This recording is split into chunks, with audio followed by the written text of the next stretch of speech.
പ്രിയപ്പെട്ട കൂട്ടുകാരെ, പ്രിയാസ് ഹോം ഗാർഡനിലേക്ക് എല്ലാവർക്കും സ്വാഗതം. ഇന്നിപ്പോൾ ഞാൻ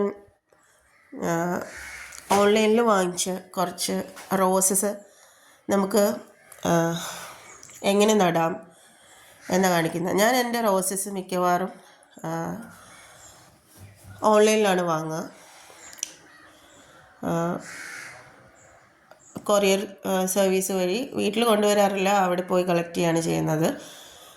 പ്ലാന്റ് വന്നു എന്ന് അവർ വിളിച്ച് പറഞ്ഞാൽ അന്ന് തന്നെ പോയി കളക്ട് ചെയ്യാൻ ശ്രമിക്കാറുണ്ട്. കാര്യം പ്ലാന്റ്സ് അവിടെ ഇരിക്കും തോറും നമ്മൾ തന്നെ റീപ്പോർട്ട് ചെയ്യുമ്പോൾ അത് പിടിച്ച് കിട്ടാനുള്ള സാധ്യത കുറയും. അപ്പോൾ ഇത് എൻ്റെ മിക്കവാറും എല്ലാ റോസസും ഞാൻ ഓൺലൈൻ വാങ്ങിച്ചതും ഈ നഴ്സറിയിൽ നിന്നാണ്. റീംസ് ബാസ്ക്കറ്റ് എന്നാണ് നഴ്സറിയുടെ പേര്. തിരുവനന്തപുരത്ത് തന്നെ ഉള്ള നഴ്സറി ആണെങ്കിലും ഞാനിതുവരെ നേരിട്ട് അവരുടെ ഔട്ട്ലെറ്റിൽ പോയിട്ടില്ല. ഞാൻ ഓൺലൈനായിട്ട് തന്നെയാണ് അവരുടെ നഴ്സറിയിൽ നിന്ന് ഇതുവരെ റോസസ് വാങ്ങിയിട്ടുള്ളത്. ഏതാണ്ട് 90% റോസസും എനിക്ക് അവിടെ നിന്ന് വാങ്ങിയത് പിടിച്ച് കിട്ടിയിട്ടുണ്ട്. അപ്പോൾ റോസിൻ്റെ പോട്ടിംഗ് മിക്സ് നമ്മൾ സാധാരണ നമ്മൾ പച്ചക്കറിക്കോ ടെറസ് ഗാർഡനിലോ ഉള്ള പോട്ടിംഗ് മിക്സ് പോലെ തയ്യാറാക്കിയാൽ ചിലപ്പോൾ നമ്മുടെ റോസസ് പിടിച്ച് കിട്ടണം എന്നില്ല.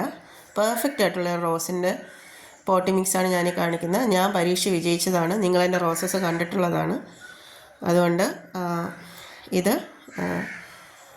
വളരെ പെർഫെക്റ്റ് ആയിട്ടുള്ളൊരു പോട്ടിംഗ് മിക്സാണ്. അധികം വളം ഒന്നും റോസിന് നമ്മൾ ഇതേമാതിരി ഓൺലൈൻ വാങ്ങുന്ന റോസുകൾ റീപോർട്ട് ചെയ്യുന്ന സമയത്ത് ഉപയോഗിക്കരുത്.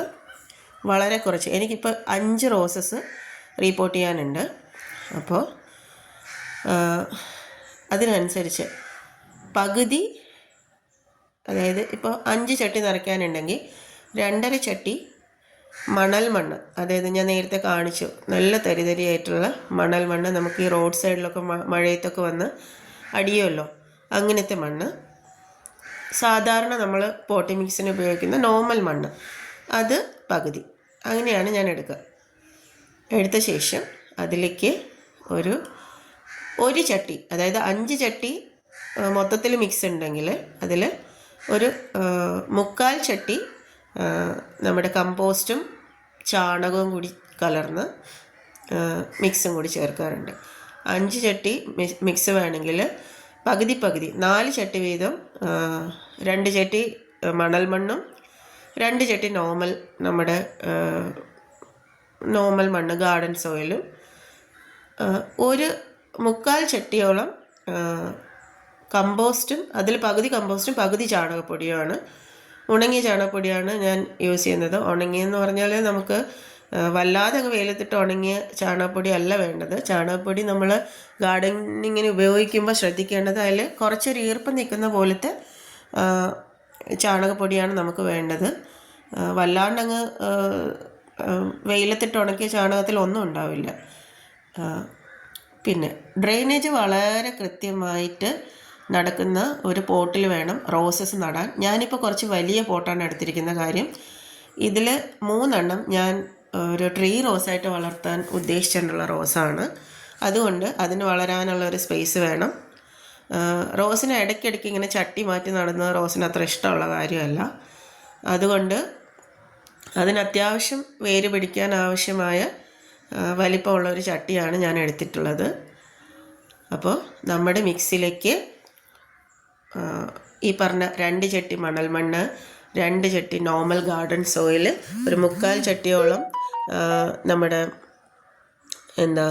ചാണകപ്പൊടിയും കമ്പോസ്റ്റും കൂടെ കലർന്ന മിക്സ്, ഓരോ പിടി വേപ്പിൻ പിണ്ണാക്കും, എല്ലുപൊടി, ഇത്ര മാത്രം മതി നമ്മുടെ റോസിൻ്റെ പോട്ടിംഗ് മിക്സിൽ. വളരെ ഡ്രെയിനേജ് ഉള്ള ഒരു പോട്ടിംഗ് മിക്സ് വേണം. വെള്ളം നന്നായിട്ട് വാർന്ന് പോകണം, എന്നാൽ ഈർപ്പം നിലനിൽക്കണം. അങ്ങനെയുള്ളൊരു പിടിച്ചു കിട്ടാൻ ഇച്ചിരി ബുദ്ധിമുട്ടുള്ള ചെടികളാണ് റോസസ് എന്ന് നിങ്ങൾക്ക് അറിയാമല്ലോ. പക്ഷേ ഈ പോട്ടിംഗ് മിക്സ് നിങ്ങളൊന്ന് പരീക്ഷിച്ച് നോക്കി. ഇത് എന്തായാലും നഴ്സറിയിൽ നിന്ന് അയച്ചിട്ട് ഒരു 2ാമത്തെ ദിവസമായിരിക്കും എൻ്റെ കയ്യിൽ കിട്ടുന്നത്. അന്ന് വൈകുന്നേരം ആണ് ഞാനിത് നടുന്നത്. എന്നാലും ചെടികളൊന്ന് വാടിയിട്ടുണ്ട്, കണ്ടല്ലോ. അപ്പോൾ ഈ മിക്സിയിലേക്ക് പോട്ട് ചെയ്ത ശേഷം നമുക്ക് കിട്ടുമ്പോൾ ഈ ചെടിയിൽ ഇത് ഇടുക്കി റോസ് എന്ന് പറയുന്ന ഒരു വെറൈറ്റി റോസാണ്. ഞാൻ ആദ്യമായിട്ടാണ് ഈ ടൈപ്പ് റോസ് നട്ട് നോക്കുന്നത്. സോറി. അപ്പോൾ അതുകൊണ്ട് നമുക്ക് കിട്ടിയ റോസിൽ ഉണ്ടായിരുന്ന പൂക്കളും കമ്പുകളും ആവശ്യമില്ലാത്ത വലിയ വലിയ കമ്പുകളും കുറച്ച് ഇലകളൊക്കെ റിമൂവ് ചെയ്ത് കൊടുക്കുന്നത് പുതിയ തളിരുകൾ പെട്ടെന്ന് വരാൻ റോസിനെ സഹായിക്കും. ഇത് ഹ്യൂമിക് ആസിഡാണ്. ഹ്യൂമിക് ആസിഡിന് നമുക്ക് ഫ്ലേക്സ് ആയിട്ട് വാങ്ങാൻ കിട്ടും, ഹ്യൂമിക് ആസിഡ് ലിക്വിഡായിട്ട് വാങ്ങാൻ കിട്ടും. അപ്പോൾ ഈ ഹ്യൂമിക് ആസിഡ് ഒരു ഓർഗാനിക് ഒരു ഫെർട്ടിലൈസറാണ്. നമുക്ക് ഇത് ഒരു 2 മുതൽ 3 ഗ്രാം വരെ 1 ലിറ്റർ വെള്ളത്തിൽ കലക്കിയ ശേഷം നമ്മൾ പോട്ട് ചെയ്ത റോസുകൾക്ക് ഒഴിച്ചു കൊടുക്കുന്നത് ഇതിൻ്റെ ക്ഷീണം മാറാൻ, അതായത് വേറൊരു മീഡിയത്തിൽ നിന്നാണല്ലോ നമ്മുടെ റോസുകളെ പൊക്കിയെടുത്ത് ഇവർ അതിൻ്റെ വേരുകളൊക്കെ കളഞ്ഞ് പിറ്റേ ദിവസം രാവിലെയാണ് ഇത് കണ്ടോ. എൻ്റെ റോസസൊക്കെ വളരെ ഹെൽത്തി ആയിട്ട് എണീറ്റൊക്കെ നിൽപ്പുണ്ട്. ഇതേ അത്യാവശ്യം സെറ്റിലായിട്ടുണ്ട്. ഇതുപോലെ നട്ട റോസസാണ് ഇത്. അപ്പോൾ ഹ്യൂമിക് ആസിഡ് ഒരു 2 മുതൽ 3 ഗ്രാം വരെ വെള്ളത്തിൽ കലർത്തിയ ശേഷം ഈ നമ്മൾ റീപോർട്ട് ചെയ്ത റോസിന് ഒഴിച്ചു കൊടുക്കുക. അത് കുറച്ച് ഒരു 2-3 ദിവസത്തേക്ക് കടുത്ത വെയിലത്ത് വെക്കാതെ ഒന്ന് തണലത്തേക്ക് മാറ്റി വെച്ച് അവരെ ഒന്ന് സെറ്റിലാവാൻ അനുവദിക്കുക. അതിനുശേഷം നല്ല വെയിലത്തേക്ക് വയ്ക്കുക. അവിടെ ആ തണലത്ത് തന്നെ വെച്ചുകൊണ്ടിരിക്കരുത്, നല്ല വെയിലത്തേക്ക് മാറ്റി വയ്ക്കുക. ഇതൊക്കെ ഞാൻ ഓൺലൈൻ വാങ്ങിയ റോസുകളാണ്. എല്ലാം നന്നായിട്ട് പിടിച്ചു കെട്ടി വളരെ നന്നായിട്ട് പൂക്കുകയും ചെയ്യുന്നുണ്ട്. അപ്പം നിങ്ങൾ ഞാൻ പറഞ്ഞ ടിപ്സ് ഒന്ന് ഉപയോഗിച്ചിട്ട് റോസുകൾ റീപോർട്ട് ചെയ്ത് നോക്കുക. ഞാൻ കാണിച്ചത് എന്താണെന്നറിയോ, എൻ്റെ തക്കാളികളെല്ലാം പഴുത്തു. പക്ഷെ നോക്കൂ, ഏതോ കിളിയോ എന്തോ വന്നിട്ട് ഇതിങ്ങനെ കൊത്തിയിടുകയാണ്. ഇനി ഈ ചെടിയിൽ തന്നെ നിർത്തിയിരുന്ന് പഴുപ്പിക്കുക എന്നുള്ള എൻ്റെ സ്വപ്നം നടക്കുമെന്നറിയില്ല.